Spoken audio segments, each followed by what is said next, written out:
بسم اللہ الرحمن الرحیم۔ سورۃ آل عمران مدنیہ، آیت نمبر 18۔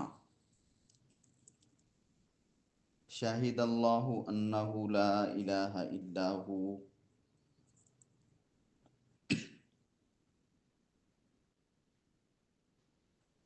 اس سے پچھلی آیت میں اللہ تبارک و تعالی نے متقی لوگوں کے بارے میں بتایا کہ وہ سب سے پہلے تو اپنا ایمان لاتے ہیں اور اس کے بعد وہ اللہ سے کہتے ہیں فاغفر لنا ذنوبنا، اللہ ہمارے گناہوں کو مٹا دے۔ اور پھر کیا کہتے ہیں؟ وقنا عذاب النار، اللہ دوزخ کے عذاب سے بچا۔ اور پھر اس کے بعد دنیا کی زندگی کیسے گزارتے ہیں، ان کی صفتیں بیان کی۔ الصابرین، صبر کرتے ہیں دکھ پریشانی غم تکلیف میں۔ والصادقین، اور سچے رہتے ہیں، سچ سننا پسند کرتے ہیں اور سچ بولتے ہیں، ہیرا پھیری دو نمبری نہیں کرتے یا کسی کو الجھانے والی ترتیب میں نہیں رکھتے۔ والقانتین، عبادت کرتے ہیں، اطاعت کرتے ہیں، اللہ کی فرما برداری کرتے ہیں۔ والمنفقین، خرچ کرتے ہیں۔ والمستغفرین بالاسحار، اور سحری کے وقت میں، رات کے پچھلے حصے، صبح کے ابتدائی وقت میں مستغفرین بخشش معافی استغفار کرتے ہیں۔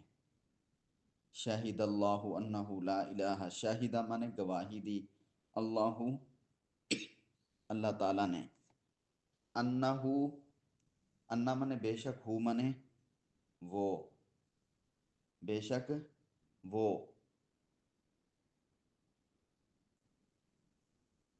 لا الہ، لا مانے نہ نہیں، الہ مانے معبود، الا مگر، ہوا مانے وہ، مگر وہ، کوئی معبود نہیں، کوئی عبادت کے لائق نہیں، کسی کی بندگی نہیں کی جا سکتی، الا ہوا، مگر اسی کی، یعنی اللہ کی۔ والملائکۃ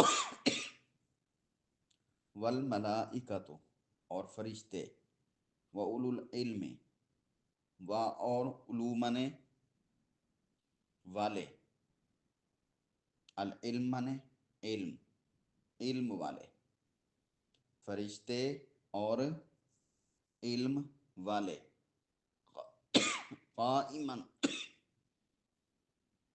قائم رہتے ہیں، بالقسط، بادر بھی ساتھ، القسط مانے انصاف، انصاف کے ساتھ۔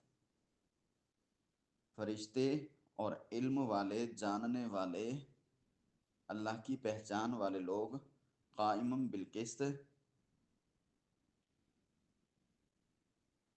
کہ قائم ہے بالقسط، انصاف کے ساتھ۔ فرشتے اور علم والوں نے بھی یہی گواہی دی۔ اچھا، یہ الملائکۃ اور اولو العلم کا تعلق شاہدہ سے ہو جائے گا۔ اللہ نے گواہی دی، والملائکۃ، اور فرشتوں نے گواہی دی، واولو العلم، اور علم والوں نے گواہی دی۔ کیا گواہی دی؟ کہ کوئی بندگی کے لائق نہیں مگر وہی، قائم بالقسط، وہ قائم ہے، وہ حاکم ہے، بالقسط، انصاف کا۔ لا الہ الا هو العزیز الحکیم، لا مانے نہ نہیں، الہ مانے معبود، الا مگر، ہوا مانے وہ، العزیز وہ زبردست ہے، الحکیم وہ حکمت والا ہے، وہ زبردست بھی ہے اور حکمت والا بھی ہے۔ اب ابتدا میں یہ تھا کہ نصرانیوں کی، عیسائیوں کی بات چل رہی تھی اور ان کا جو وفد آیا تھا ان کے ساتھ بات چیت تھی، تو وہاں پر بڑے اچھے انداز میں اللہ تبارک و تعالی نے مسیح کے معبود ہونے کے عقیدے کو ختم کر دیا اور خالص توحید کا اعلان کر کے ایمان لانے کی ترغیب دی۔ پھر درمیان میں جو ہے اللہ تعالیٰ نے وہ ان چیزوں کی رکاوٹ کا بیان کیا تھا جو انسان کو وضوح حق کے باوجود حق کے واضح ہو جانے کے باوجود ایمان کے شرف سے محروم رکھتی ہیں. یعنی کبھی مال انسان کو دور کر دیتا ہے دین سے، کبھی اولاد دور کر دیتی ہے، کبھی عیش و عشرت کا سامان. پھر اس کے بعد اللہ تعالیٰ نے مومنین کی صفات بیان کرنے کے بعد پھر اصل مضمون یعنی توحید کی طرف دوبارہ بات کو پھیر دیا کہ توحید اکیلا عبادت کے لائق صرف وہی ہے.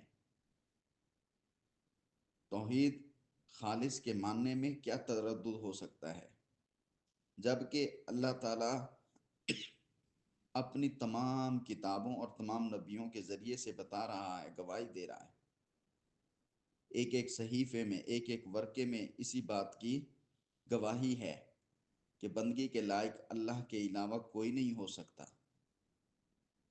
پھر ظاہر ہے کہ فرشتوں کی گواہی خدا کی گواہی کے خلاف کیسے ہو سکتی ہے؟ فرشتے تو نام ہی اس مخلوق کا ہیں جو سچ اور حق کے راستے پر گامزن ہے. تو فرشتوں کی تسبیح، فرشتوں کی تمجید تمام تر اللہ کی توحید پر مشتمل ہے. یعنی فرشتے مکمل طور پہ اللہ کی وحدانیت کو بیان کرتے ہیں.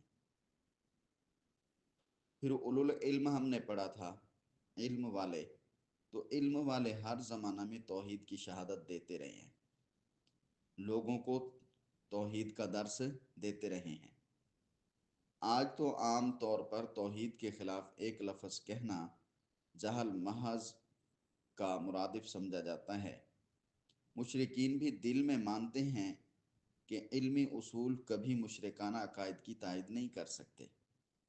دل سے سب کوئی سب سمجھتا ہے، عمل کے اعتبار سے، ماحول کے اعتبار سے، یا ذہنی طبیعتی عیش و عشرت کی مجبوریوں کے بل بوتے پر، یا خاندانی مجبوریوں کی وجہ سے یہ دور رہتے ہیں. حق کو سمجھتے سب ہیں. بات سمجھ آ رہی ہے؟ اور اللہ جو ہے قائم بالقسط، انصاف کا حاکم ہے. تو انصاف کرنے کے لیے دو باتیں ضروری ہیں.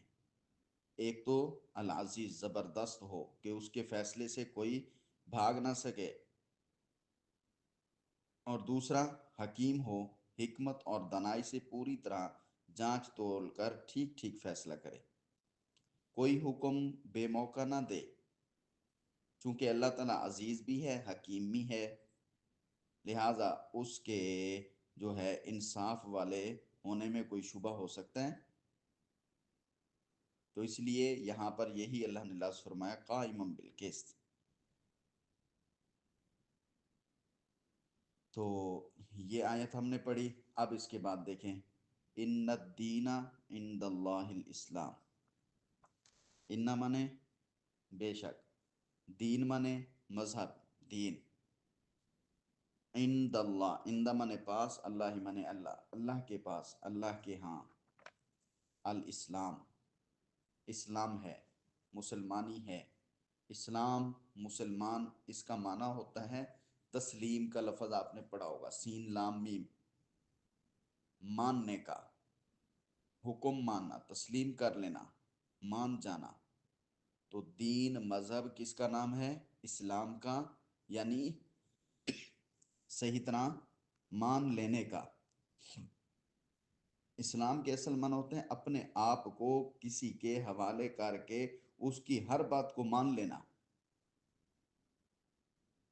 تو مذہب اسلام کو بھی، مسلمان کو بھی اس لحاظ سے اسلام اور مسلمان کہا جاتا ہے کہ ایک مسلمان اپنے آپ کو تمام اعتبار سے اللہ اکیلے، اللہ احد، اللہ واحد کے سپرد کر دیتا ہے، اور وہ یہ کہتا ہے کہ اس کے تمام احکام کے سامنے میں اپنی گردن ڈال رہا ہوں، اس کا میں اقرار کرتا ہوں. اسلام اور مسلمان، یہ بات. تو مسلمان کس چیز کا نام ہے؟ حکم برداری کا. میں مسلمان ہوں یعنی کہ اللہ کے سارے حکم ماننے والا ہوں. تو یہاں پہ اللہ کے نزدیک دین مذہب کیا ہے؟ اسلام۔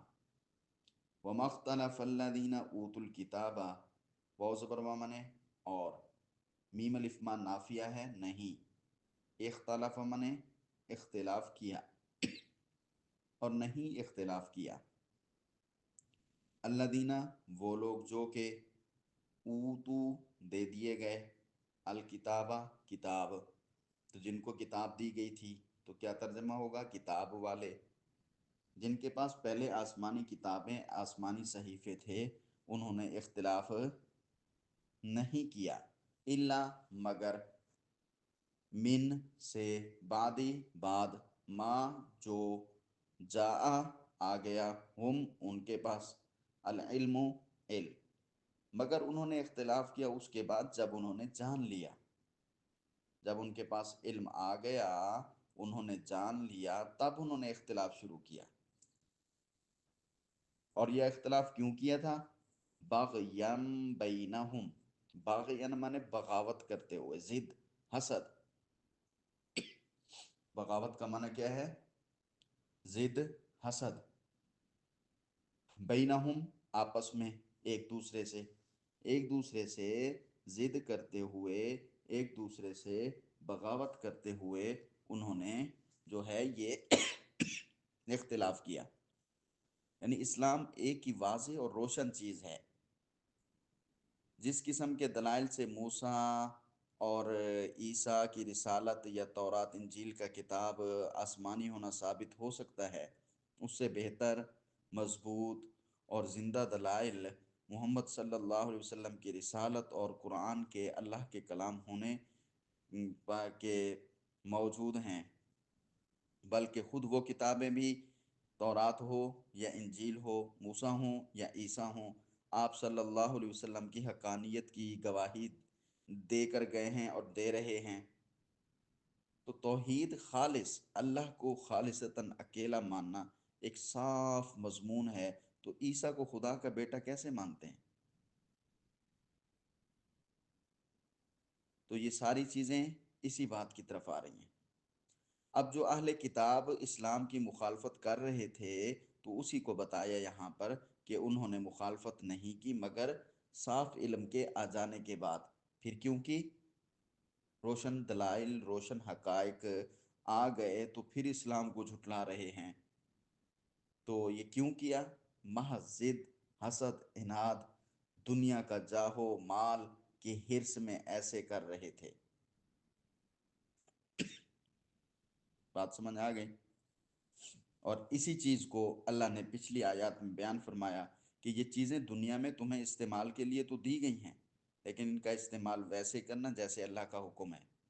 اللہ کے حکم سے ہٹ کے زیادہ انداز سے استعمال کرنے کی کوشش کرو گے تو پھر یہ تمہاری عورت ہو، تمہاری اولاد ہو، تمہارا سونے چاندی کے ڈھیر ہوں، تمہاری کھیتی ہو، تمہاری سواریاں ہوں، تمہارے گھوڑے ہوں، نشان زدہ قیمتی گھوڑے ہوں، تو جتنی قیمتی سواریاں، جتنی قیمتی محلات دنیا کے ہوں، یہ سب آزمائش ہیں، پھر یہ تمہیں نقصان کی طرف۔ اگر اللہ کو واحد مان کے اس کے حکم کے مطابق ان کے ساتھ قائم رہو گے تو پھر ٹھیک ہے، پھر جتنا مرضی سونا ہو، جتنا مرضی چاندی ہو، جتنا بڑا محل ہو، کوئی حرج نہیں ہے۔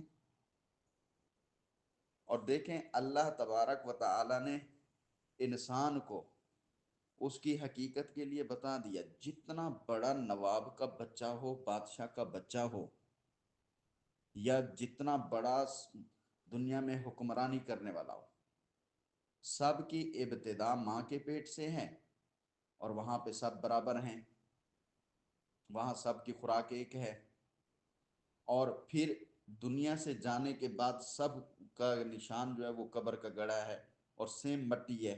یہ نہیں ہے کہ بڑے بادشاہ کی قبر جو ہے وہ سونے سے بنائی جاتی ہے، وہاں سونا رکھا جاتا ہے، اور جو عام لوگ ہیں ان کو مٹی میں ڈالا جاتا ہے، نہیں، دیکھیں کہ وہ سب وہاں مٹی میں برابر ہے، ایک ہی کفن سفید اور وہ مٹی۔ یہ درمیان میں جو ہے یہ گڑبڑ آ گئی ہے اور اسی گڑبڑ میں آزمائش کی جا رہی ہے۔ تو یہ اختلاف کیوں ہوتا ہے؟ درمیان میں جو دل دماغ میں حسد کینے بھر جاتے ہیں، باغیم بینہم، آپس کے حسد کی وجہ سے۔ آگے دیکھیں،